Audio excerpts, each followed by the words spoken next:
안녕하십니까. 저는 엔테스사의 김덕신이라고 합니다. 공업연력학 강의 제4강 연력학 제1법칙에 대해서 이제 시작하도록 하겠습니다. 근데 우선 연력학 제1법칙을 이해를 하려면 이렇게 두 개, 4강, 5강 이렇게 두 개가 이제 필요로 하며 그 이전에 이제 용어 설명, 이 용어 설명을 확실하게 이해를 하고 있어야 연력학 제1법칙을 이해를 할 수가 있게 되겠습니다.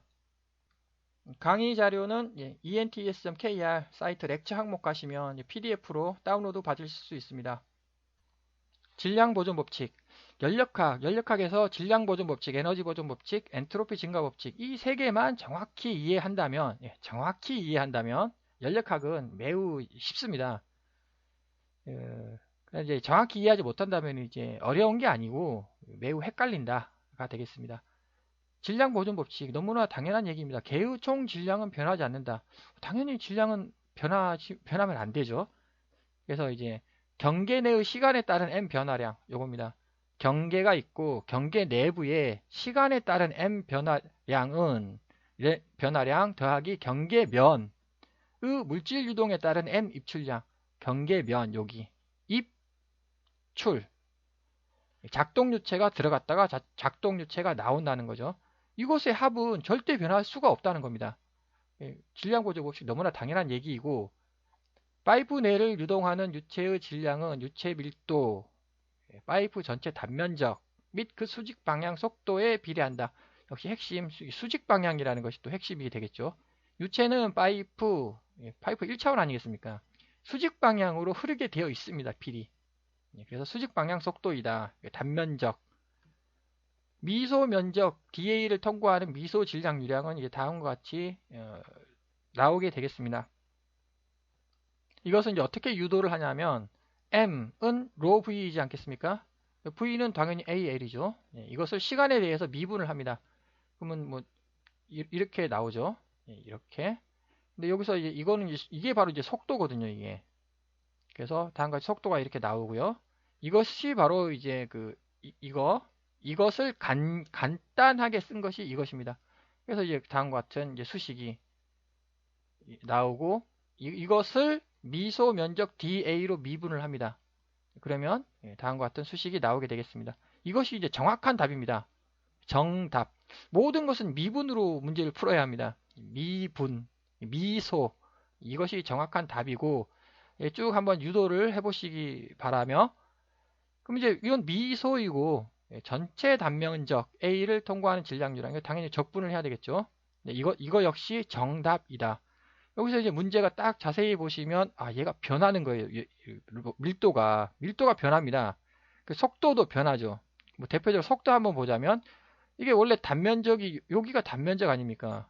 근데 이게 속도가 이렇게 변한다는 거죠. 이렇게 단면적에 따라 가지고 이러한 속도 분포를 보이는 게 있고 또 이러한 속도 분포를 또 보이는 게 있고 그러면 속도 분포가 다르기 때문에 이게 미분이 어렵다는 겁니다. 이게. 그러나 연력학은 평균값을 계산한다. 이건 핵심입니다. 연력학 평균값 계산하는 겁니다. 그래서 모든 수식은 미분식으로부터 출발한다. 이게 정답이다. 그래서 평균치를 적용하여 일반식으로 유도하자는 거죠. 이게 아니고 이거라는 겁니다. 연력학은 이거를 다룬다. 이것을 평균 내는 거죠. 이거 역시 마찬가지. 이것을 평균 속도를 낸다라는 뜻입니다. 그러면 얘는 평균 속도 쓰면 되는 것이고 요 밀도 역시 여기에 따라 가지고 뭐 온도 압력이 약간이라도 차이 있지 않겠습니까? 그러나 대부분 단면적 방향으로 T와 P는 균일합니다. 대부분. 그럼 특별한 경우는 아니다라는 말이 되겠죠. 그래서 대부분 T와 P는 균일하기 때문에 롤을 상수로 놓고 속도는 평균 속도를 적용하겠다라고 하면 이제 이렇게 다음과 같이 나오게 된다는 거죠. 핵심은 이게 핵심이고 여기서 이제 다시 대부분 성립하는 수식이다. 특별한 경우는 조심해 줘야 된다. 조심 이거라는 거죠. 특별한 경우는 이렇게 문제를 풀어야 됩니다. 연력학은 이것이다. 여기서 또 그림을 좀 살펴보자면 속도가 이렇게 된다. 그러면 온도하고 압력도 이렇게 될 가능성도 특별한 경우는 있다는 거죠. 그래서 온도와 압력을 측정할 때 주의를 해라. 측정 위치하고 속도의 영향은 이 말에는 이제 내가 여기다가 이렇게 온도계를 꽂을 거냐, 이렇게 온도계를 꺼줄 거냐. 대부분 균일하다고 했습니다. 그런데 아닌 경우가, 사실 아닌 경우가 많이 있습니다, 이게. 그리고 그 0.1도 차이. 0.1도 차이라 그러면 뭐 크게 중요한 게 아닌데, 0.1도 차이 때문에 성능이 막 0.1%, 1% 이렇게 차이 나는 경우가 있거든요, 이게. 그래서 그런 경우라면은 온도계를 하나 꼽는 게 아니라 온도계를 12개를 꼽아 가지고 평균을 취해야 되겠다라는 뜻을 이해할 수 있습니다. 이런 것의 대표적인 경우는 이제 환경 외기 온도가 몇 도냐, 외기 온도가 0.1도 이렇게 차이 나면은 성능이 진짜 0.1% 바뀝니다, 이게. 외기 온도 측정할 때는 뭐 한 3, 4개 이렇게 3, 4개 꽂아야 한다. 이게 그렇다면 이게 제가 이거 방정식을 만들지 않았습니까? 이게 수식을 만들었는 거죠. 그럼 수식을 만들었으면 무엇을 하기 위해서 수식을 만들었는가? 이건 질량 보존 법칙이라는 거죠. 즉 이건 변하지가 않습니다. 그럼 내가 무엇을 구하기 위해서 이거라는 거죠. 속도를 구하기 위해서 이 수식을 유도를 한 겁니다. 그럼 속도를 왜 구해야 되느냐? 연력학에서는 온도 압력입니다. 온도 압력이에요. 연력학은 무조건. 그래서 앞에서도 용어 정리에서도 속도 에너지는 무시 가능하다. 그러나 속도가 너무 크면은 필히 이거를 속도 에너지죠. 2분의 1 mv의 제곱을 에너지로 추가를 해줘야 된다. 그래서 이제 속도가 크냐 안 크냐를 이제 판별하기 위해서 다음과 같은 수식을 적용하게 되겠습니다. 이거 속도 구하는 거다. 결국 속도 에너지를 넣을 거냐 말 거냐. 전체 단면적 A를 통과하는 최적 유량. 최적 유량이라고 했으니까 이거 밀도를 빼면 되는 것이고요. 똑같은 논리에 의해서 다음과 같이 나옵니다. 질량 유량과 최적 유량과의 관계. 이거는 밑에 것만 보죠. 그러면 뭐 당연한 얘기 아닙니까? 거기 이제 답만 붙이면 된다는 거죠. 시간 1초당 몇 킬로그램이 흘러갔느냐. 1초당 몇 킬로그램이 흘러갔느냐 뜻이고, 밀폐계 질량 유동이 없습니다. 즉 밀폐계일 경우에는 m은 컨스탄트다. 개방계는 이게 이제 개방계인 거죠. 개방계에다가 컨트롤 볼륨을 제가 그렸고, 내부 즉 내부라는 말은 밀폐인 거죠. 이거는 내부는. 그래서 시간에 따른 변화 dt분의 d가 됩니다. 이게. 그래서 시간에 따른 변화는 1, 2라고 씁니다. 스타트 시간, 엔드 시간 이렇게. 그래서 dt분의 d 이렇게 붙여주고, 나가는 질량 아웃입니다. 위치죠. 이거는 시간이고요. 이거는 위치입니다. 이게 서로 다릅니다. 이 개념이. 아웃을 붙여주고, 이게 나가는 질량 빼기 들어오는 질량 이거 위치죠. 위치. 이렇게. 다음과 같이 이것이 이제 질량 보존 법칙입니다. 이거 좀 더 확장하자면 이제 뭐 들어오는 게 여러 개 있을 수 있으니까 시그마 이렇게 붙여주고, 이것이 바로 질량 보존 법칙입니다. 그러면 이제 질량 보존 법칙 수식을 만들었으면 하나하나 분석을 해 나가야 되죠. 이것이 뭐냐? 요거 속에 거. 이것이 이제 밀폐 이게 컨트롤 볼륨, 최적, 밀폐의 개념이다. 1번, 2번을 1, 2 스타트 엔드를 쓴다. 이거 나가는 거, 들어가는 거. 근데 여기서 이제 부호를 조심해야 됩니다. 무슨 말이냐면 심볼 부호에 대한 약속. 심볼 부호 이것이 심볼 부호이고, 수식 전개 부호 이것이 수식 전개 부호입니다. 이거야. 왜 이렇게 이제 여기는 더하기를 하고 여기는 빼기를 하느냐? 심볼 유출 및 유입된 질량은 양수입니다. 필히 양수이죠. 즉 유출 요거 유입 이 속에 들어가는 질량은 무조건 양수입니다. 음수 질량이 흘러갈 수는 없지 않습니까? 양수 질량이 흘러가야 되는 거죠. 요거 필히 양수이다. 이거 필히 양수이다. 컨트롤 볼륨 내부의 질량 변화는 양수가 될 수도 있고 음이 될 수도 있습니다. 이거는 질량이 증가하면 질량이 증가하는 거예요. 그럼 양수인 거죠. 질량이 점점 감소를 합니다. 그럼 음수인 거죠. 그 다음에 뭐 또 다른 얘기를 열 흡수 및 일 생산일 경우에는 양수를 써줍니다. 열 방출 및 열 투입일 경우에는 음수를 써줍니다. 왜냐하면 열을 받아가지고 일을 생산한다는 거죠. 열을 받아서 일을 생산한다. 예, 그건 양수입니다. 그 반대가 이제 음수이다. 이건 약속이니까 이렇게 한번 지켜주시고, 수식 전개 부호에 대한 정의. 여기 면 벡터가 이쪽이지 않습니까? 이거 유체가 나가는 거라 면 벡터랑 같죠? 그러니까 여기다가 앞에다가 양수를 붙여줍니다. 이거는 면 벡터가 왼쪽이죠. 예, 이거는 오른쪽이죠. 부호가 엇갈렸습니다. 그래서 음수를 붙여줍니다. 이렇게 해서 이제 그 질량 보존 법칙의 수식에 대해서는 이제 끝났습니다. 여기서 이제 또 더 추가적으로 해석을 해야 되는 거죠. 그럼 이게 1초당이라는 겁니다. 1초당 질량이 얼마만큼 흘러갔느냐. 예. 질량이 얼마만큼 흘러갔느냐. 질량이 얼마만큼 변했느냐. 예. 변한 거하고 흘러간 거하고 변한 거하고 흘러간 거하고는 다릅니다. 이건 시간이고요. 이건 위치입니다. 그럼 1초당이라 그러면은 뭐 예를 들어서 5초당 얼마가 변했냐? 그럼 당연히 5초 이렇게 곱해주면 되는 거죠. 이거 뭐 너무나 당연한 얘기인 것이고, 그럼 이것이 정답이라는 말이냐? 앞에서 대부분 정답이다. 정확한 답은 이거라는 거죠. 미분을 적분해야 됩니다. 이게 범형수식이고 비정상 비균일일 때 문제를 푸는 것이다. 비정상이라는 말은 시간이 존재한다는 말이고, 비균일은 이렇게, 이게 비균일인 거죠. 이게 균일인 거고, 평균속도, 연력학은 평균속도 적용을 한다. 그래서 정상유동을 한번 생각해요. 정상유동 과정이다라고 하면 이거를 0이라고 놓으면 되는 거죠. 이거 삭제하면 됩니다. 또 이거. 그럼 이제 수식은 이렇게 되는 거죠. 그래서 이건 m이고, 연력학은 m 구하는 겁니다. 근데 그렇다면 또 이거는 또 뭐냐? 여기서 이렇게 되죠. 이 수식을 쓰는 이유는 방금 설명했듯이 속도 구하기 위해서 이게 쓰는 거죠. 속도 왜 구해야 되느냐? 네, 이게 속도가 작으면 그냥 무시하는 거고, 속도가 크면은 2분의 1 mv 제곱 속도 에너지 넣어야 된다 라는 뜻입니다. 정상 비압축성 유동, 정상이라고 했으니까 뭐 당연히 얘는 삭제가 되는 것이고, 비압축, 예, 밀도가 같다는 말이죠. 그러니까 얘하고 삭제가 돼서 결국은 이렇게 된다라는 뜻입니다. 이것과 이것, 비압축이 단어의 정의만 정확하게 이해하시면 됩니다. 비압축이 도대체 뭐냐? 밀도 또는 빛체적이 변하지 않는다.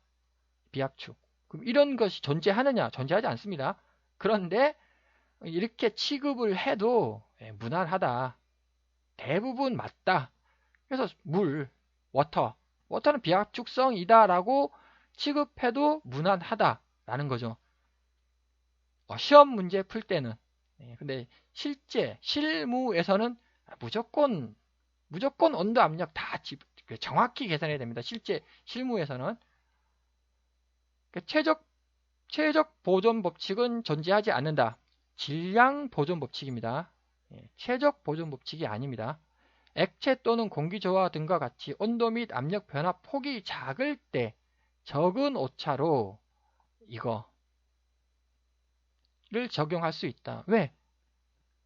액체는 비압축성 유체로 취급한다. 그럼 당연히 밀도가 삭제되는 거죠. 공기 조화, 공기 압축성 유체거든요, 이게. 그런데 요거 변화폭이 작을 때는 또 역시 삭제를 하자. 삭제해도 뭐 그렇게 큰 영향이 없고, 첫 번째. 두 번째, 삭제를 안 하면 문제가 너무 복잡해져요, 이게. 복잡하기 때문에 그냥 그대로, 복잡하니까 시험 문제로 낼 수가 없다는 거죠, 이게. 그래서 삭제를 해서 이렇게 풀자 라는 그 뜻입니다. 그러나 역시 실무자분께서는 당연히 이렇게 풀어야 되는 거죠. 그래서 질량보존 법칙 핵심, 이게 되겠습니다. 이 수식을 이해를 하고 이 그림을 딱 한번 그려보십시오. 그리고 이 수식과 이 그림을 정확하게 매칭, 이해. 수식하고 그림을 딱 그려놓고 이거는 이거고 요거는 요거고, 제가 설명했던 것들 있지 않습니까?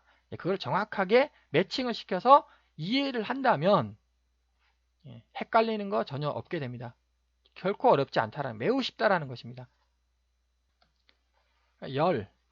열은 역시 밀폐계일 경우에는 이렇게 Q라고 씁니다.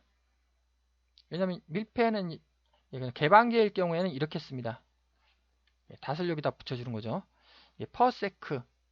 사실 이건 요거는 킬로줄 퍼, 원래 사이클, 퍼 사이클, 한 사이클당 이렇게 이제 나오는데 그냥 이렇게 쓰는 것 같고, 스몰 문자로 이렇게 되면 이제 당연히 질량으로 나눠줘야 되는 거죠.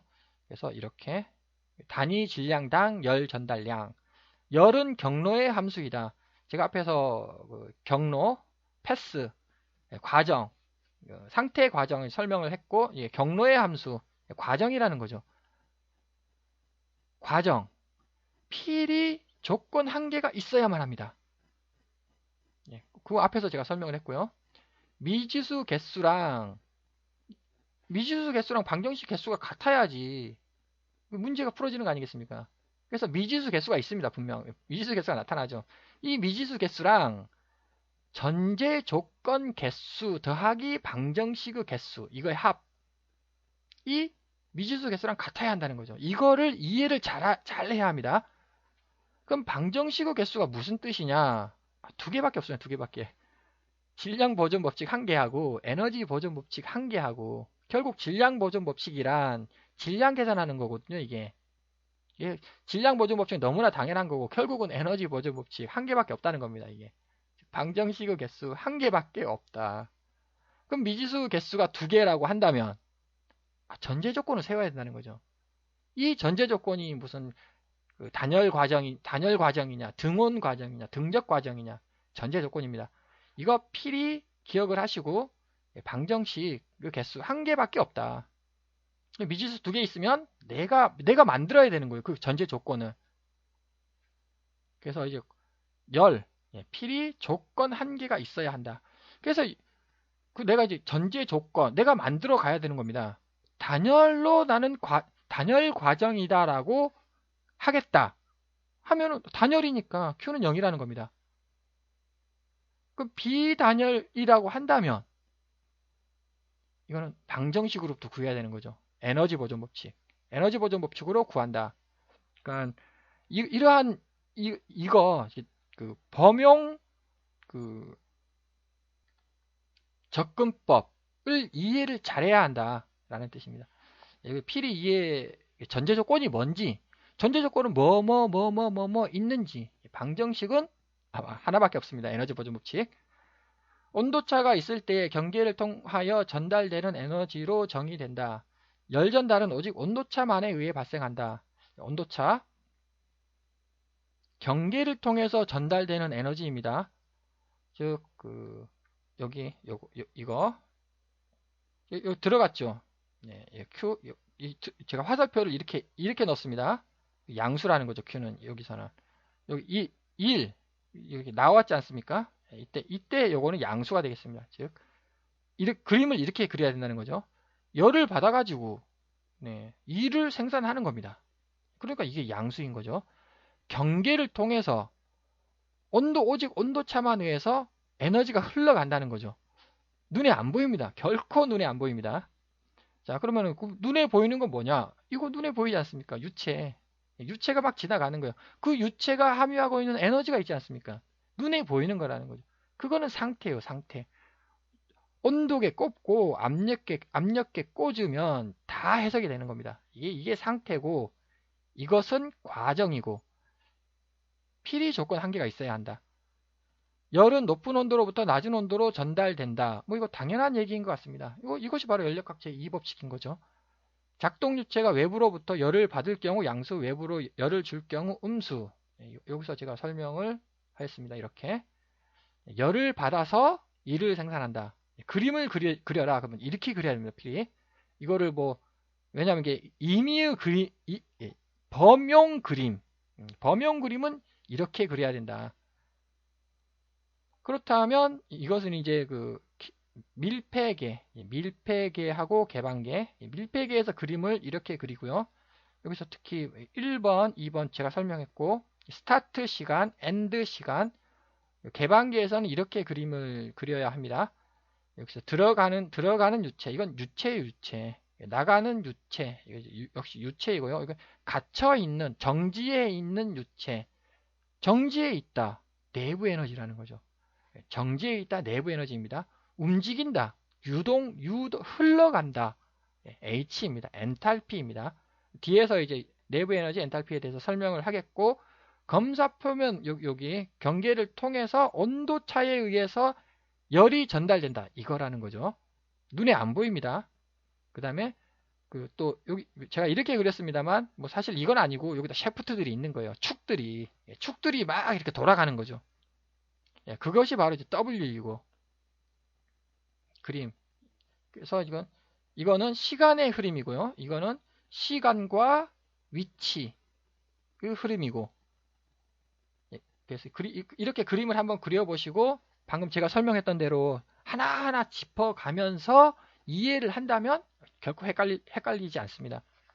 열은 시스템의 경계를 통과할 때만 식별된다. 눈에 안 보인다라는 뜻입니다. 열은 이동 현상이다. 과정이라는 뜻이죠. 상태 아닙니다. 과정, 상태. 이것도 1번 상태, 2번 상태, 출구 상태, 입구 상태. 물체는 열을 지닐 수 없다. 물체는 열을 지닐 수 없는. 왜? 물체가 무슨 뜻이겠습니까? 물체, 상태죠, 상태. 물체는 그 점 아닙니까? 열을 지닐 수가 없는 거예요. 에너지를 지닌다는 거죠. 에너지를 지니고 있다. 여기 에너지를 지니고 있는 겁니다. 열을 지니고 있는 게 아니에요. 열은 이거라는 거죠. 눈에 안 보인다. 과정이다. 그 상태. 그래서 물체가 보유하고 있는 에너지는 내부 에너지가 핵심입니다. 더하기 화학 에너지, 운동 에너지, 위치 에너지. 여기서 이것들은 무시 가능하다라고 했고, 화학 에너지는 저 뒤편 2학기 때 배울 것이고, 내부 에너지는 바로 뒷장에서 제가 설명을 할 것이고, 그 운동 에너지, 이거. 네. 그래서 속도를 계산한다는 거죠. 이거를 넣을 거냐 말 거냐. 열 전달량 구하기, 에너지 보존 법칙으로부터 구한다. 이 말은 또 제가 이렇게 썼지만 다시 이거 에너지 보존 법칙으로 구한다. 이 말은 내가 열 전달은 방정식으로부터 구하겠다라는 뜻이 되겠습니다. 이게 범용인 거죠. 이런 경우, 저런 경우, 뭐 이런 경우 다양합니다. 그 다양한 거 머릿속에서 막 굴려야 되는 거죠. 그래서 이제 그 에너지 보존 법칙, 당연히 열이 투입이 되죠. 열이 투입이 됩니다. 그럼 유체들의 에너지들이 막 변하지 않겠습니까? 유체 에너지들이 막 변하죠. 그래서 일이 생산이 되는 겁니다. 이거 열이 투입돼서 유체 에너지들이 막 변해서 일이 생산이 된다. 이거는 진리라는 거죠. 결코 틀릴 수가 없습니다. 그래서 밀폐계일 경우 이렇게 Q는 U2 빼기 U1 더하기 W 이렇게 써줍니다. 밀폐계일 경우에는 밀폐계 정지되어 있다. 정지 에너지는 내부 U다. 내부 에너지이다. 그래서 이제 예를 들어서 뭐 내가 열량을 10을 줬습니다. 열을 10을 줬는데 그 유체들이 보유한 에너지들이 6이 증가를 한 거예요. 그러면 당연히 1은 4가 1이 됐다는 겁니다. 이거 너무나 당연한 얘기인 것이고, 개방계일 경우에는 H를 쓴다. 주위로부터 열을 전달을 받죠. 그럼 유체 보유 에너지들이 막 증가하지 않겠습니까? 그럼 일을 생산을 하죠. 그럼 또 유체 보유 에너지가 감소를 하게 되는 것이고, 이런 것들이 이제 반복되는 것이고, 이것을 그냥 단지 에너지 보존 법칙이다 라는 뜻입니다. 그래서 여기서의 핵심은 이렇게 그림을 그리고 하나하나 짚어가세요. 하나하나 꼼꼼하게 짚어가지고 그 꼼꼼하게 짚은 것에 대해서 내가 설명을 해야만 하는 거죠. 설명을 해낼 수 있어야만 합니다. 그렇게 되면 결코 매우 쉬우며 결코 헷갈리지 않습니다.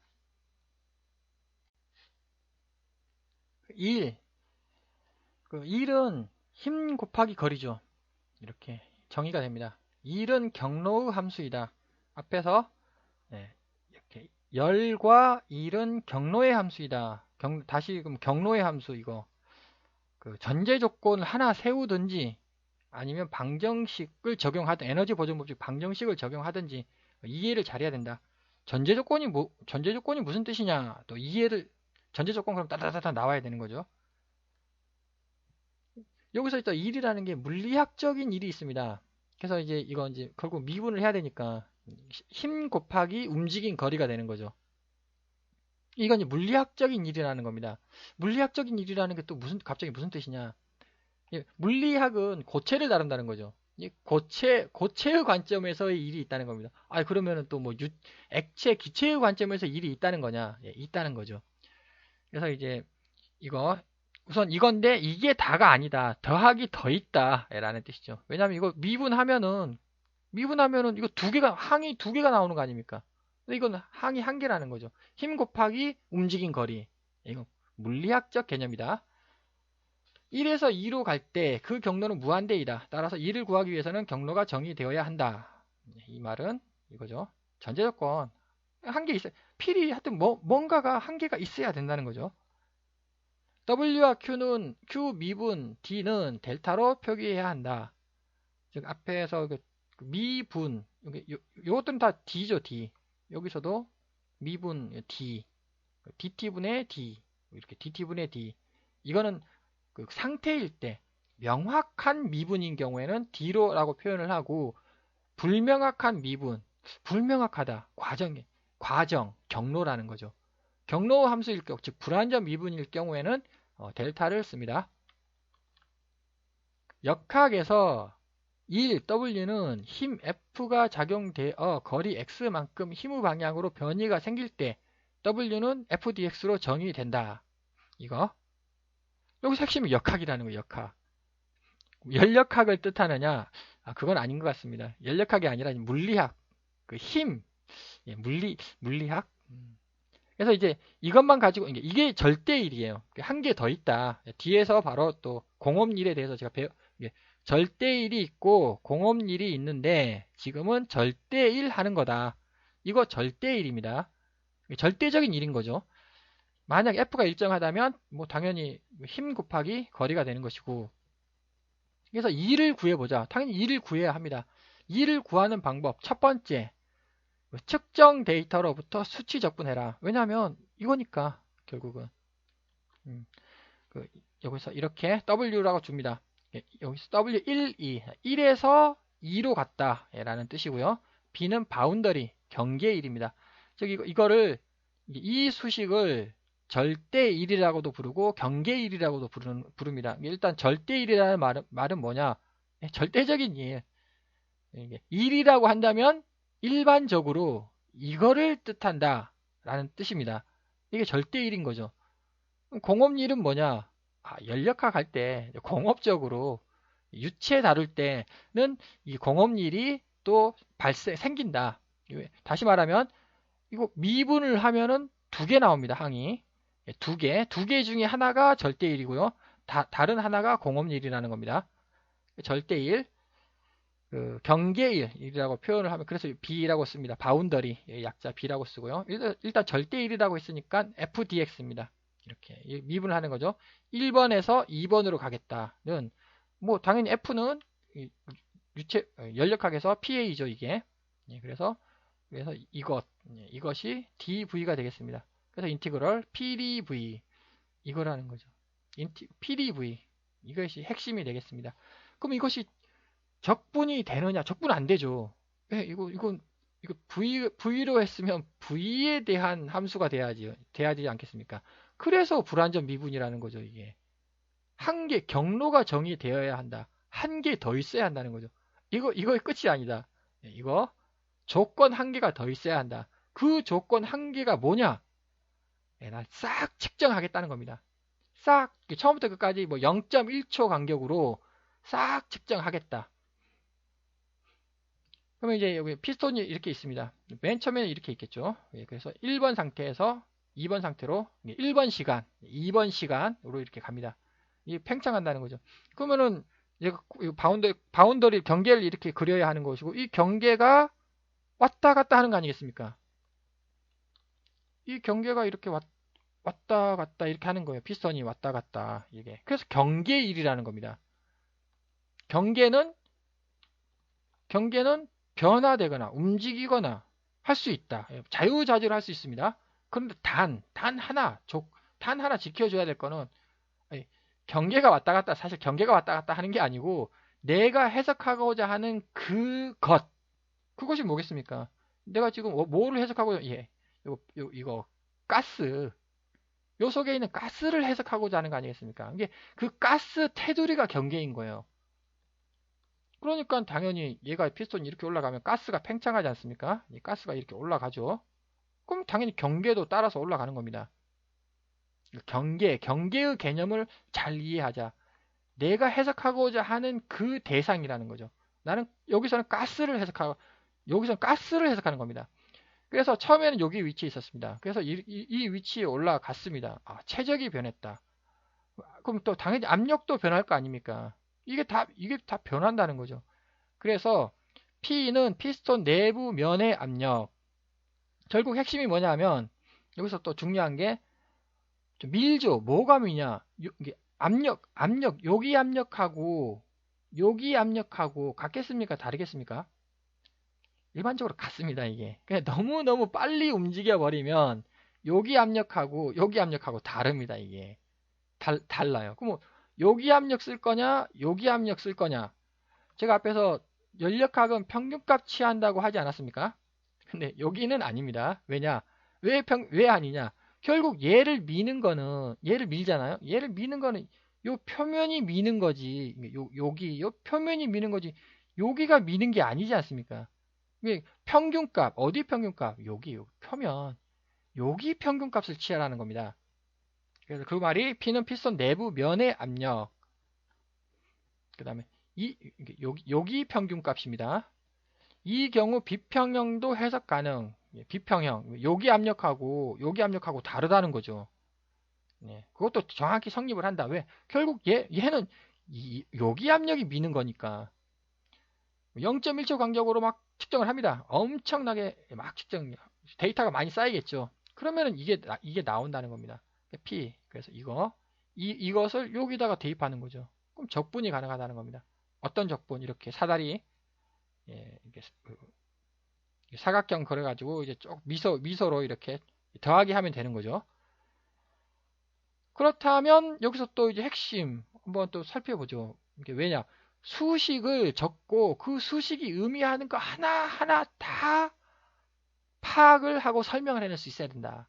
자, 여기 W 1이라고 했고 B. 그래서 B를 써준다. B가 뭐냐? 절대일이라는 거. 경계일이라는 거. 그러면 다른 거, 공업일 있습니다. 그래서 B를 반드시 써줘야 되고요. 1번에서 2번으로 가는 거구나. 그래서 적분을 합니다. P, DV, DV. 이렇게 가면 양수죠. 그럼 이렇게 가면은 음수라는 겁니다. 이게 양수가 있고 음수가 있구나. 최적이 팽창하면 양수이고 2를 생산했다는 겁니다. 최적이 팽창을 하면은 얘가 크랭크 축을 들어 올려요. 2를 생산한 겁니다. 그러면 최적이 줄어든다는 말은 크랭크 축이 다시 나중에 와가지고 얘를 내리 누르는 거예요. 이렇게 내리 누릅니다. 2를 받은 겁니다. 그러면 이게 줄어드는 거죠. 이거 양수가 있고 음수가 있구나. 이렇게 양수가 있고 이렇게 음수가 있구나. 이거 이해를 할 수가 있고. 그럼 P에 대해서 뭐 저기 절대 압력이라는 거. 무조건 절대 압력 써지는 연력학은 절대치를 계산하는 학문이다. 절대 압력 넣어주면 되겠고요. 연력학은 PTV, 결국 압력, 온도, 비체적입니다. PTV를 해석하는 것이고 위 세 개 중에 두 개로 수식을 정리하라. 그러니까 세 개가 수식에 나와 있으면 절대 안 됩니다. 두 개로 수식을 정리하라. 이게 두 개이지 않습니까, 지금? 일단 이게 된 거예요. 수식이 만들어졌다. 필히 이거 좀 기억을 해 주시고.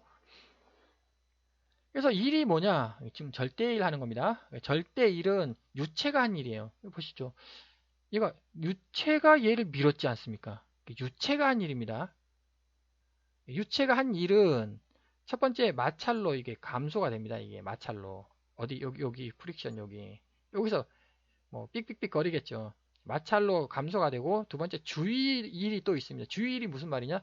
여기 요만큼 공기가 이렇게 있습니다. 여기 요만큼 공기 있지 않습니까? 얘를 밖으로 밀어내야죠. 이렇게. 그게 주의 일입니다. 서라운딩 웍이라고. 그럼 왜 주의 일이라는 말이 나오느냐? 절대치. 얘가 절대 압력을 해석하지 않습니까? 그럼 여기도 절대 압력을 해석해야 되는 거죠. 즉 대기압. 그러면 얘를 밀면은 이렇게 이걸 이쪽으로 펌핑을 밀어내야 되는 거죠. 그럼 얘가 이렇게 내려가면 어떻게 되겠습니까? 얘가 이렇게 공기가 여기 있던 공기가 다시 이렇게 오는 거죠. 그럼 왔다 갔다 한다는 겁니다. 사이클이 이제 계속 진행이 되면은 결국 그거의 합은 0이다. 총 합은 0인 거죠. 그러나 지금 하는 거는 1번에서 2번으로 하는 겁니다. 그러니까 1번에서 2번으로 가는 과중에 정확하게 해석을 하면 되는 겁니다. 주의 일이 발생을 한다. 그래서 그래서 여기서 크랭크 축이 있고 크랭크 축을 막 돌리는 거죠. 이렇게. 그러면 이제 이것이 실제 일이 된다. 그래서 이제 이거 이해를 잘 해주시고 우리의 최종 목표는 이거 아닙니까? 실제 일을 많이 생산해야죠. 그럼 유체일이 뭐냐? 유체일이란 PV죠. P 압력도 유체예요. V도 유체입니다. 이 말이 무슨 말이냐면 이거 가역일 계산하는 겁니다. 제가 앞에서 가역일이 있고 가역 과정이 있고 비가역 과정이 있고 이거 PDV 이 공식 가역 과정 계산하는 것이다. 절대 압력, 절대 온도 넣어야 한다. 그럼 두 번째 여기 마찰. 밀폐기에서 마찰은 자금으로 무시 가능하지 않을까?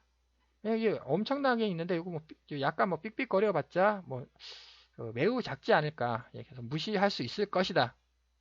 그 다음에 주의 서라운딩 웍. 1번에서 2번으로 갈 때는 필히 고려해 줘야 됩니다. 근데 이 사이클을 이룰 때는 얘는 이게 제거가 된다. 서로 소구가 된다는 거죠. 그래서 결국은 실제 1이 되는데 실제 1 결국은 이거라는 거죠. 마찰이 어느 정도 발생을 할까?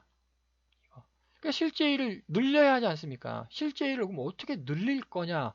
마찰을 줄여야 한다는 뜻 아니겠습니까? 마찰을 0으로 하면 왜? 이거는 최대예요. 최대. 가역 1. 최대 1. 최대로 생산할 수 있는 일. 최소로 투입될 수 있는 일. 생산과 투입은 또 서로 반대니까. 그래서 마찰을 0으로 만들면 실제 일이 최대가 된다는 겁니다. 그래서 이거는 이렇게 하나하나 짚어가면서 제가 설명을 할 수 있어야 한다. 기억을 해주시고. 그래서 이거를 적분을 하는데 1번 측정 데이터로부터 나는 적분을 하겠다. 이것이 뭐냐면 실무자분. 실무자분은 필히 측정 데이터로부터 아주 이게 정답이거든요. 이게 정답이니까 방법 1번을 해야 되는 것이고 시험 문제 푸시는 분들은 이건 안 되죠. 이거는 이렇게 풀면 안 되고 이렇게 풀어야 됩니다.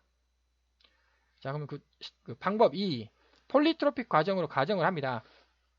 왜? 앞에서 제가 영어 설명에서 설명하였듯이 폴리트로픽 과정으로 다 풀 수 있다. 결국 폴리트로픽 과정 PV의 N승은 컨스탄트죠. 그래서 또 이 과정 전제 조건 전제 조건을 내가 세워야 한다라고 제가 설명을 했고 이거 한번 보죠.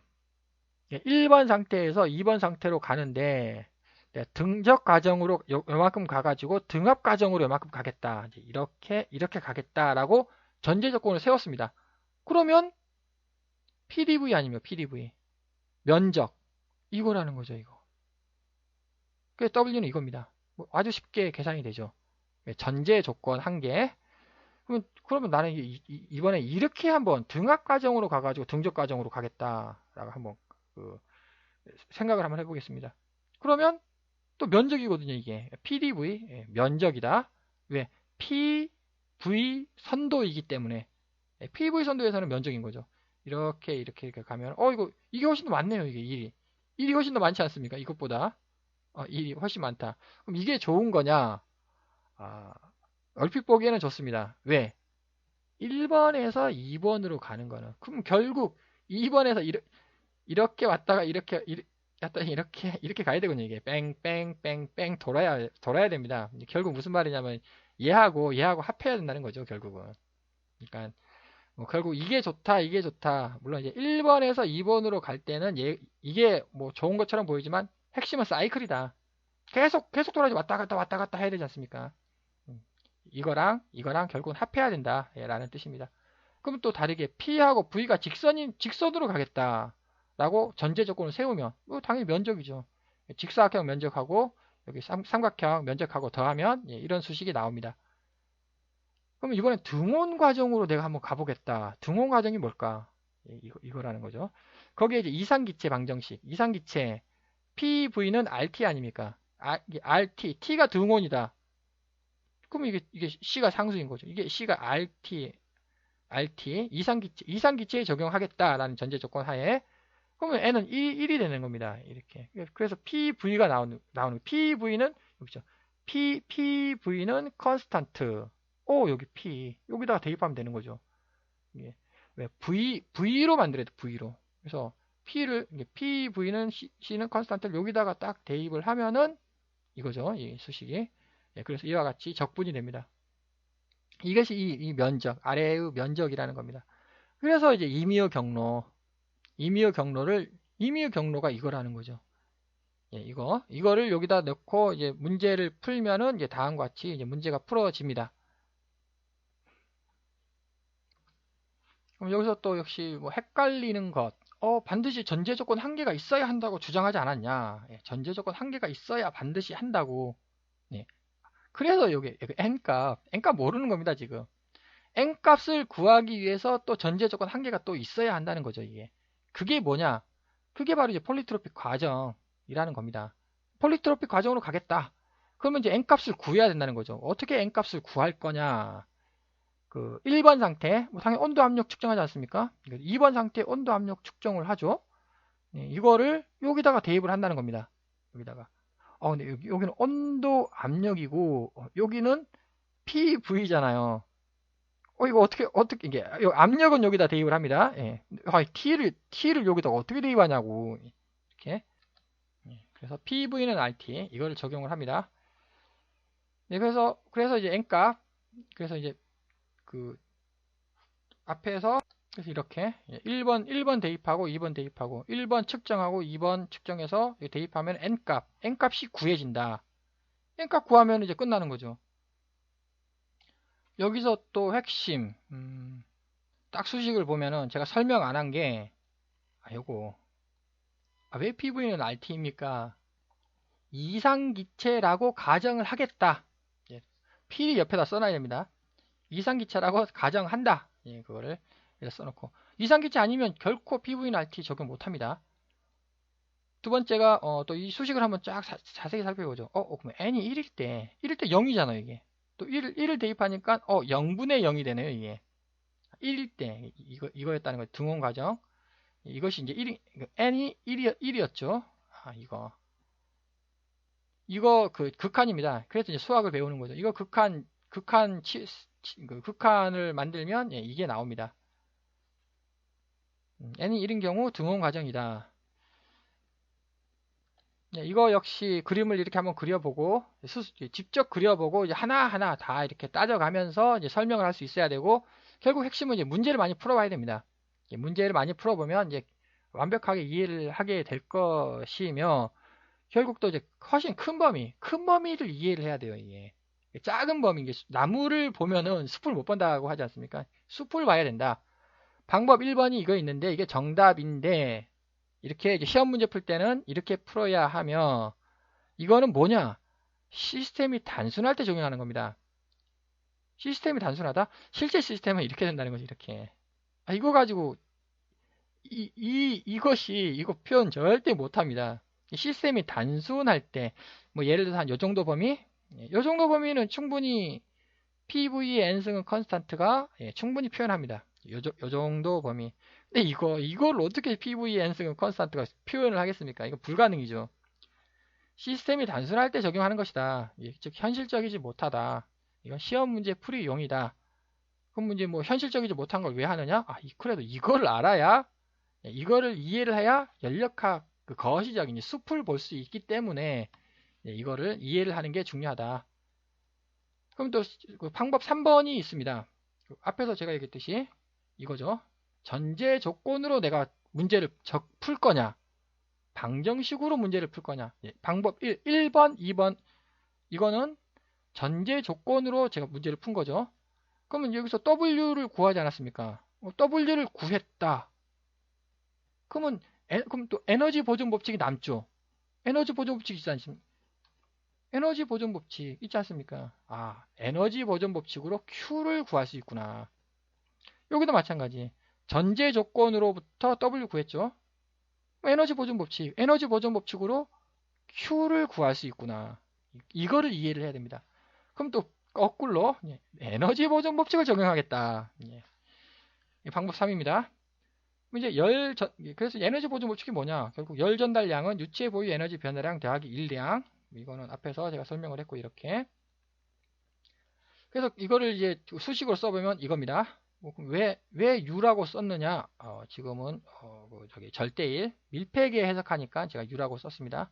또 여기서도 또 정확히 써줘야 합니다. 사실 여기서 또 B자 여기 빼먹었네요. 이제 수식의 강제성을 위해서 이제 B자는 그냥 생략하도록 하고, 여기서 U는 2번 상태이죠. 1번 상태죠. U는 상태량이다. 무슨 말이냐면 온도 압력 측정하면 됩니다. 온도 압력 측정하면은 U값 나온다. 왜? 무조건 두 개만 측정하라는 거죠. 두 개 측정하고 2 플러스 1 온도 압력 측정하고 질량 측정하고 2 플러스 1 필히 기억해 주시고요. 그래서 이건 측정이에요. 그래서 10이라고 측정됐고 U2는 6이라고 측정이 됐다라고 가정하겠습니다. 상태는 점이죠. 점은 온도계 꽂으면 됩니다. 그 점에다가 압력계 꽂으면 돼요. 그 점에다가 유량계, 질량 유량계 설치하면 됩니다. 점 다 파악된다. 그래서 이제 이걸 넣으면 이거죠. 이거. 그래서 이제 수식이 이렇게 됩니다.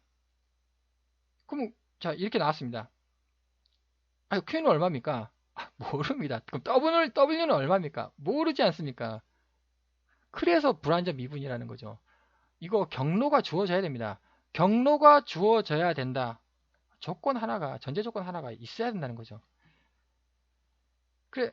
그런데 여기서 또 아까 또 파악되는 점. Q는 과정이에요. 경로예요, 경로. W는 경로예요. 그런데 Q 빼기 W는 답이 나온다는 겁니다. 이게 Q 빼기 W는 상태구나. Q를 모르고 W를 모르는 거지 Q 빼기 W는 명확하다는 겁니다. 참 신기한 현상입니다. 이거 이제 좀 주의를 해주시고, 그래서 이게 조건 하나, 에너지 보존 법칙 써먹었습니다. 에너지 보존 법칙 이렇게 제가 에너지 보존 법칙 써먹었습니다. 그러니까는 조건 하나가 더 필요하다는 거죠. 그래서 전제 조건 만들기, 이건 내가 만드는 거예요. 그래서 내가 전제 조건을 얼마만큼 많이 알고 있느냐, 그것이 실력이 되겠습니다. 그래서 이제 한번 Q가 0이다 라는 조건을 한번 만들어 보자. 이게 무슨 뜻이냐? 단열 과정이다 라고 한다면 Q가 단열 과정이다. 전제 조건이죠. 그러면 Q가 0이에요. 그럼 W를 에너지 보존 법칙으로부터 구할 수가 있다는 거죠. W는 4죠, 이게. 이게 전제 조건이에요. 전제 조건이고 W는 에너지 보존 법칙으로 구했다. 그럼 이게 뭐냐? Q가 0인 경로를 따라간다는 겁니다. 그러면 이제 두 번째로 난 W가 0이라고 전제 조건 W가 0이다 라고 이렇게 세워보겠습니다. 그럼 W가 0이면 Q는 에너지 보존 법칙에 의해서 이렇게 나온다는 거죠. 그럼 이게 무슨 뜻이냐? W가 0인 경로를 따라가겠다는 겁니다. 이거 그림 그리기는 쉽지 않습니다. 이해를 잘해야 된다. 그렇다면 Q와 W가 동시에 존재한다면 어떻게 문제를 풀겠습니까? Q하고 여기서 일을 하죠. 일을 하지 않습니까? 근데 여기서 또 막 열이 왔다 갔다 하는 거예요. 가장 쉽게 생각하면 그냥 열이 이렇게 방출되는 거죠. 뜨거우니까. 즉 Q하고 W가 동시에 존재한다면 어떻게 문제를 풀 거냐? 그래서 이거 배우지 않았습니까? 방법 1번, 방법 2번 이렇게 배웠습니다. 그게 경로정의 필수. 이게 경로정의한 거 아닙니까? W를 이러한 조건으로 내가 계산하겠다. W를 이러한 조건으로 내가 계산을 하겠다라는 겁니다. W를 구한 거죠. 여기다 W를 넣습니다. 여기다가 W를 넣어요. 그럼 Q가 계산이 된다는 거죠. 에너지 보존 법칙에 의해서. 이것을 즉 무엇이 전제 조건이고 무엇으로 에너지 보존 법칙으로부터는 무엇을 구할 것인지 방정식의 개수를 몇 개인지 내가 찾은 수식들은 몇 개인지 이런 것들 다 파악을 잘해야 한다. 거기에 또 핵심은 이거 적용을 하면은 이건 유체일이고 가역일이라는 거. 이거 역시 가역일인 것 같습니다. 예, 가역일이죠. 왜냐면 결국 이 마찰 이것이 포함 안 된 것이기 때문에. 근데 이제 이것은 무시할 수 있다라고 제가 설명을 드렸고, 그래서 Q와 W를 계산하기 위해서는 조건 한 개 필이 주어져야 된다. 그럼 미지수 두 개죠. 예, 미지수 두 개에 조건 한 개 더하기 에너지 보존 법칙 두 개인 거죠. 미지수 두 개에 방정식 두 개. 이거 필히 기억을 하시고, 이것이 실력이라고 했습니다. 이게 조건 찾는 거. 내가 어떤 조건이냐. 그 조건, 등원 과정이다. 네, 등압 과정이다. 등적 과정이다. 등 엔탈피 과정이다. 등 엔트로피 과정이다. 또 단열 과정이다. 폴리트로픽 과정이다. 이런 것들이 조건이 되겠습니다. 피스톤 등의 밀폐계, 이거. 피스톤 밀폐계에서는 Q하고 W가 동시에 발생됩니다. 그래서 이렇게 구해라. 터빈, 압축기 등의 개방계는 둘 중에 하나만 발생을 합니다. 둘 중에 하나만 발생한다. 둘 중에 하나 0이라는 거죠. 문제가 쉽다. 개방계는 문제가 쉽다. 밀폐계는 문제가 좀 약간 어렵네요. 이제 사이클 웍. 앞에서는 1번 상태에서 2번 상태로 간 겁니다. 근데 지금 이제 결국은 핵심은 사이클이지 않습니까? 뱅뱅뱅뱅뱅뱅 이렇게 돕니다. 이게 실제 이렇게 돈다고 합니다. 사이클 웍. 그래서 여기서 PDV에다가 이렇게 인테그럴 쓰고 동그라미 사이클 뱅뱅뱅뱅 돈다. 한 번 돈다는 거예요. 한 번. 그래서 이제 바운드를 써주고 넷이라고 표현을 합니다. 넷이 사이클이다. 사이클 1회. 그래서 이렇게 적분을 하는 거죠. 즉 이거의 적분은 최적의 증가. 여기서부터 여기까지 있지 않습니까? 여기서부터 이렇게 가는 거. 여기서 최적이 증가했어요. 제가 앞에 설명했듯이 최적이 증가했다, 감소했다, 증가했다, 감소했다. 그래서 여기 이렇게 최적이 증가했다. 일을 생산했구나. 필이 양수로 나온다는 거죠. 이거 사다리꼴 이렇게 해가지고 이제 적분을 하면 됩니다. 더하기, 필이 더하기입니다. 이번에는 이쪽으로 가는 거 아니겠습니까? 이렇게 적분을 해야 합니다. 필이 방향 정확히 지켜주기만 하면 된다는 거죠. 이거 최적이 감소가 된 겁니다. 이거 압축했구나. 얘는 팽창했구나. 이거 음수라는 거죠. 일이 투입되는구나. 일이 생산됐다가 일이 투입됐다가 일이 생산됐다가 일이 투입됐다가 이제 왔다 갔다 이렇게 한다는 거죠. 이것이 그림으로 표현하자면 이겁니다. 이 면적이에요. 이 면적이 실제 넷 절대 1이라는 거죠. 이게. 그래서 마지막 이거 체크입니다. 체크를 한번 해주시고, 왜냐? 내가 문제를 제대로 풀었냐 못 풀었냐는 핵심이 이겁니다. 무슨 뜻인가 하면 Q 넷하고 W 바운더리 넷하고 필이 같습니다. W 넷은 방금 이렇게 구한다 라고 제가 설명드렸고, Q 넷은 왜 이거랑 같냐고 하면은 결국 아까 에너지 보존 법칙 이거 아닙니까? 이거 1번에서 2번으로 가는 거. 1번에서 2번으로 가는 거예요. 더하기 빼기죠. 그럼 2번에서 3번으로 갈 거 아닙니까? 2번에서 3번으로 간다. 이거 더하기 빼기죠. 3번에서 4번으로 갈 거 아닙니까? 이것도 더하기 빼기입니다. 4번에서 다시 1번으로 온다는 거죠. 이거 더하기 빼기입니다. 싹 앞뒤로 소거가 된다. 왜? 상태이지 않습니까? 1번에서 그냥 마음대로 뺑뺑뺑뺑뺑뺑뺑뺑뺑뺑뺑뺑뺑 돕니다. 돌아봤자 다시 1번으로 오는 거예요. 그 자리 그대로. 그러면 다 소거가 된다는 거죠. 그럼 결국 뭐만 남냐? 열 전달량과 일 생산량, 전달량만, 열과 일만 남습니다. 에너지 보존 법칙. 필이 같아야 하는 거죠. 이것이 바로 에너지 보존 법칙이다. 이거 필이 체크용으로 마지막 내가 계산을 잘했냐 못했냐 한번 체크를 해주시고, 절대일은 이쪽의 면적입니다. 공업일은 이쪽 면적. 공업일은 저 뒤편에서 다시 제가 다루도록 하겠습니다. 내부 에너지, 엔탈피.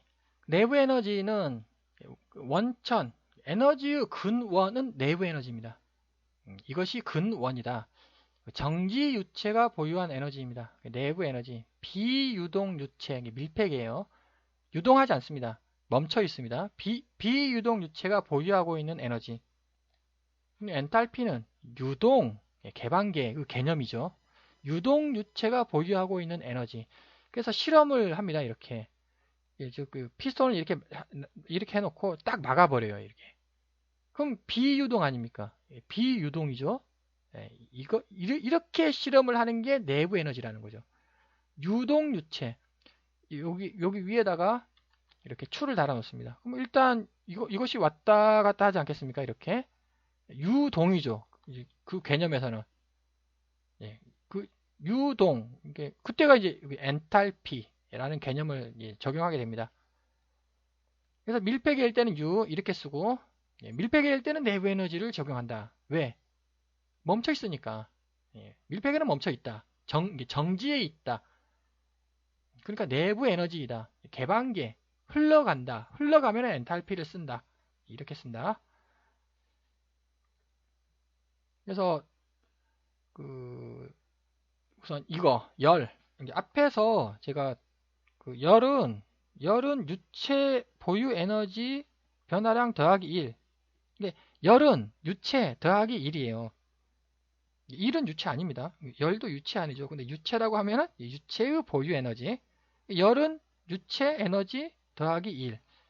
근데 좀 더 정확히 쓰면 열은 유체 에너지가 두 개가 있습니다. 이게 유체 온도 에너지에 의한 변화하고 유체가 일을 하는데 나한테 일을 하는 거예요. 자기 자신한테 일을 하는 거예요.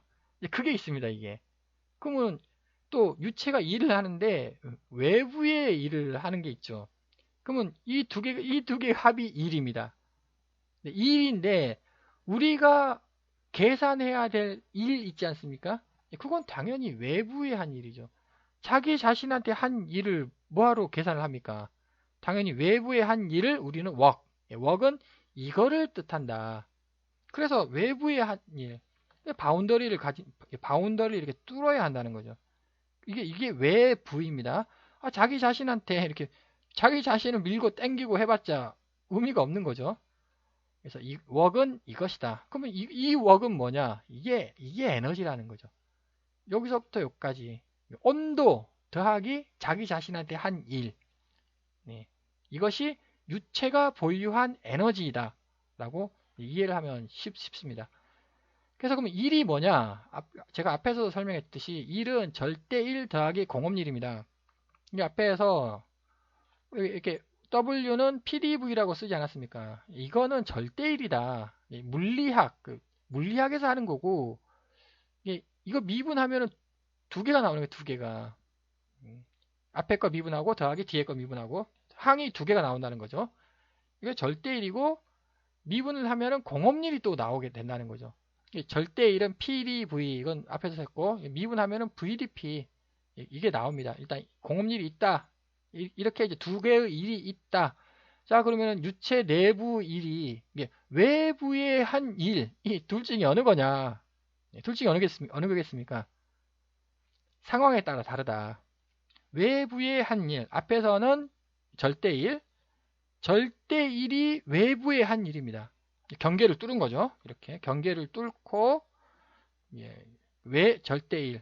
그런데 또 반대의 경우는 그 절대 1이 내부에서 일을 하고 공업일이 외부에서 일을 한다는 거죠. 즉 상황에 따라 왔다 갔다 한다. 그 상황이 뭐냐? 그게 바로 밀폐계냐, 개방계냐.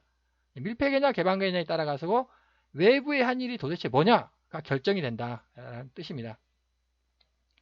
다시 이제 내부 에너지. 이게 에너지예요. 에너지, 유체가 보유한 에너지는 내부 에너지, 정적 과정에서 상태 변화에 필요한 열량. 이것이 이제 그 내부 에너지의 정의입니다. 또 다르게 말하면 앞에서 용어 설명에서 분자의 그 거시적인 집단은 멈춰 있는데 한 개 한 개 개개마다 병진, 진동, 회전을 한다. 이것은 에너지 합이다. 라고 제가 설명을 했고, 그래서 일단 내부 에너지, 일단 멈춰 있다. 멈춰 있다라고 생각하면 되죠. 이거 멈춰 있는 거 아닙니까?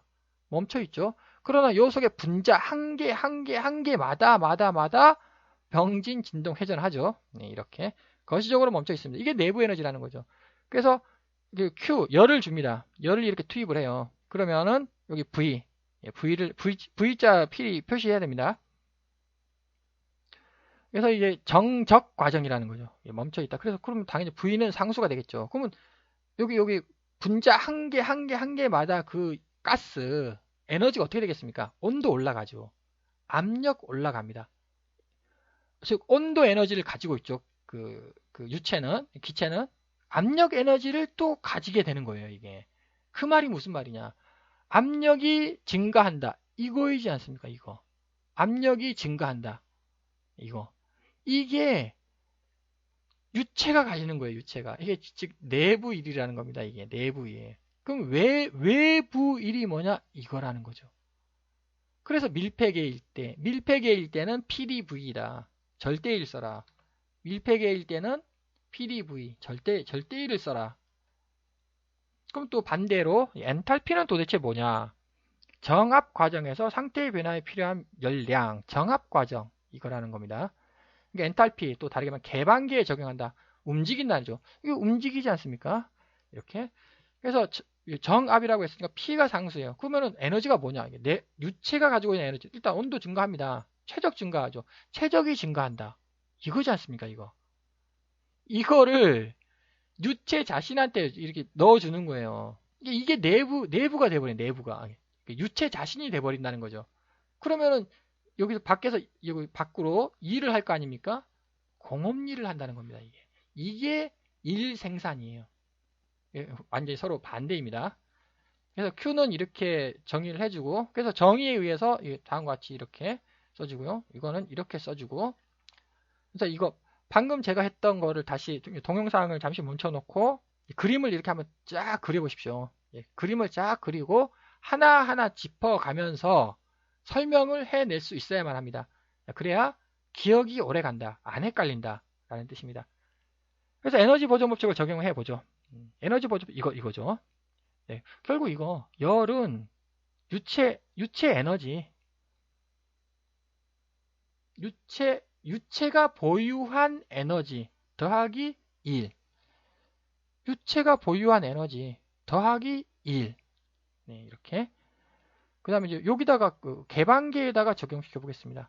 그럼 열은 유체가 보유한 에너지 더하기 1이 되는 거죠. 여기 왜 여기 음수를 쓰느냐? 이거 나중에 저 뒤편에서 또 이게 왜 음수인지 이제 설명을 하도록 하고, 그래서 이게 에너지 보존 법칙 이렇게 적용하고 이거 적용한다는 겁니다. 그럼 여기서 또 특징 이거하고 다릅니다. 예, 무슨 말이냐면 이거는 이거죠. 예, 이것이 이거입니다. 그 다음에 마찬가지 이것이 이거이죠. 네. 그 다음에 또 얘랑 같습니다. 그러니까 당연히 얘랑 같죠. 이거 미분 아닙니까? 미분을 정리를 하면은 뭐가 나오냐면 이게 나오는 거예요. 이게 H는 U 플러스 PV가 그거를 정의한 게 이제 이건데, 그래서 H는 U 플러스 PV라는 정의가 탄생한다는 겁니다. 이거는 이거다라는 수식으로부터. 그래서 핵심이 뭐냐? 내부 에너지가 핵심이라는 거예요. 내부 에너지가 바로 유체가 보유한 고유 에너지. 그게 내부 에너지입니다. 거기에다가 PV를 더하는 거예요. PV를 더하면 엔탈피가 된다. 유동. 이거는 그 거시적인 유동은 멈춰 있고 분자 한 개들이 병진, 진동, 회전하는 에너지입니다. 거기에 그게 이거죠. 거기에 플러스 거시적인 집단이 유동을 하는 거예요. 이렇게 거시적인 집단이. 그게 PV라는 거죠. 그래서 이제 밀폐계, 개방계 제가 설명드렸던 거 매우 중요하므로 한번 다시 동영상을 멈추고 이거 그림을 한번 진짜 그려보십시오. 예, 그려보고 계속 제가 얘기하지만 한 개 한 개 짚어가면서 이게 뭔지, 이게 뭔지, 여기 델타, 왜 델타로 썼냐, 그 이유가 뭔지 다 한 개 한 개 짚어가면서 다 설명해낼 수 있어야 한다. 그러면은 연력학 잘하게 될 수밖에 없다. 상태하고 과정이 있습니다. 여러 번 설명했고요. 내부 에너지 및 엔탈피는 상태고 열량 및 일량은 과정이다. 여러 번 설명했고 연력학은 에너지의 변화만을 다룬다. 즉 에너지의 차만을 다룬다는 거죠. 즉 무슨 말이냐면 앞에서 제가 이거 1번에서 2번으로 갈 때 막 0.1초마다 다다다다다다 중간 과정들 싹 이렇게 그 시험 측정을 해가지고 막 더하는 거 아니겠습니까? 이게 중간 과정 싹 분석하고. 근데 그건 연력학 아니에요. 연력학이란 결국 중간 과정은 그냥 중간 계산일 뿐이죠. 결국 뭐냐? 1번에서 2번으로 간 거. 그때 얼마만큼. 숫자 한 개예요, 숫자 한 개. 이거 엄청난 숫자 데이터들이 쫙쫙쫙 나오지 않습니까? 그거는 중간 과정이고 연력학의 맨 끝에 답은 숫자 한 개라고. 그러니까 뭡니까 이게 처음과 1번 상태와 2번 상태 처음과 끝이 어떻게 됐냐 그 뜻입니다. 그것이 이제 에너지의 차죠. 에너지의 변화만을 다룬다. 기존 상태는 내가 선택해야 한다. 기존 상태 UHS 여기서 S는 이제 엔트로피 뒤편에서 제가 얘기를 할 것이고 일반적으로 0도씨 기준점인 상대값입니다. 상대값이라는 거. 그럼 상대값? 그럼 절대값이 있다라는 뜻이냐? 절대값은 저 뒤편 2학기에서 이제 절대값에 대해서 제가 설명을 하도록 하고 상대값이다. 기준점이 있어야 된다는 거죠. 필히 기억을 해두시고 즉 무슨 뜻이냐면 이렇게 H는 온도의 함수라고 하지 않았습니까? 이게 이상 기체일 경우에 H는 온도만의 함수다 입니다. 그럼 이렇게 쓰면 되느냐? 틀렸다는 거죠. 이렇게 쓰면 안 되고 이렇게 써야 된다는 거죠. 이렇게 상대값이다. 기준점이 필요 있어야 한다. 100도씨에서 A사는 100kJ/kg으로 계산을 해서 제출을 했습니다. B사는 85kg/kg로 계산해서 제출을 했습니다. 아니 100도씨인데 100도씨잖아요. 100도씨. 근데 왜 A사가 맞고 B사가 틀렸냐? 둘 다 맞다는 거죠. 왜 A사는 기준점을 0도씨로 해서 계산을 해서 낸 겁니다. B사는 기준점을 15도씨로 해가지고 제출을 한 거죠. 둘 다 맞다라는 겁니다. 오히려 이거 물어봐야 되는 기준점을 몇 도씨로 하였습니까? 라고 오히려 거꾸로 물어봐야 되는 겁니다. 중요한 것 열전달량과 일량을 계산하는 것. 결국 핵심은 열전달량과 일량입니다. 답 하나죠. 중간 과정은 중간 과정일 뿐이고 열 전달 해가지고 성능을 개선시켜야 될 거 아닙니까? 설계치는 이렇게 나왔는데 실험을 직접 해보고 측정을 하고 계산을 해보니까 이것밖에 안 나온 거예요. 그러면은 뭔가가 잘못됐다. 그건 이제 그 성능 파악을 하기 위해서 이제 최종적인 답은 열전달량과 일량을 계산하는 것이며 또 예를 한번 들어보죠. 어떻게 계산할 것인가? 이건 예제입니다. Q는 이렇게 계산하는 이게 맞다는 거죠. 이게 이제 간결식. 근데 원래 정확히는 앞에서 이거 있지 않습니까? 요거 있죠? 요것이 원래는 요거예요. 이렇게 이거 50도씨에서 이것이 원래는 이거죠. 그런데 결국 얘랑 기준점끼리는 소거가 되는 겁니다. 그러니까 이렇게 된다는 거죠. 즉 이렇게 쓸 거냐 이렇게 쓸 거냐 결국 답은 같습니다. 근데 이게 더 간단하죠. 즉 알고 있다. 이거는 아직 모르고 있다. 서투르다. 이거는 알고 있네 충분히. 이런 뜻이 되겠습니다. 나중에 절대 엔탈피로 배울 것이면 절대 엔탈피는 숫자가 너무 커지고 그 다음에 또 계속 절대 엔탈피 그 값을 파악을 해야 되거든요. 그러니까 이제 숫자가 좀 불편하다. 그래서 상대 엔탈피를 써라. 근데 반드시 절대 엔탈피를 써야 하는 상황이 발생합니다. 근데 이제 그 연소, 연료 석탄, 뭐 LNG 그럴 때는 이제 절대 엔탈피를 쓰는 게 이제 추천이 되는데 일단 현재까지는 상대 엔탈피 이러한 개념을 적용을 해라.